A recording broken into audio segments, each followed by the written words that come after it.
Nurafshon shahrida 13 ta umumta'lim muassasalari o'rtasida prokuror kubogi nomi ostida zakovat intellektual o'yini bo'lib o'tdi. Tadbir yoshlarning huquqiy bilimini oshirish, ularni fikrlashga, tahlil qilishga va jamoada ishlashga o'rgatish maqsadida tashkil etildi. O'yin davomida ishtirokchilar o'z bilimi, zukkoligi va tezkor fikrlash qobiliyatini sinovdan o'tkazdilar.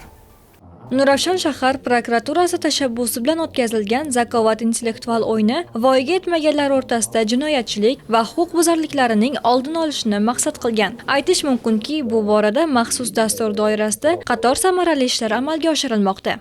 Yoshlar o'rtasida, maktab o'quvchilari o'rtasida jinoyatchilik hamda huquqbuzarliklarning oldini olish bo'yicha, suitsidni oldini olish holatlari bo'yicha tizimli ishlar amalga oshirilmoqda. Shulardan biri sifatida bugungi kunda zakovat tadbiri o'tkazildi. Bu tadbirdan asosiy maqsad yoshlarni, o'quvchilarni bo'sh vaqtlarini unumli o'tkazish hamda ularni aql zakovatini rivojlantirib, lider darajasiga olib chiqishdan iborat hisoblanadi. Buning natijasida shahar hududida maktab o'quvchilari o'rtasida jinoyatchilikning oldini olinmoqda. Xususan, o'tgan davrda shahar hududida maktab o'quvchilari tomonidan birorta ham jinoyat sodir etilmasligiga erishildi. Kelgusida ham bu tadbirlarni davom ettirish rejalashtirganmiz.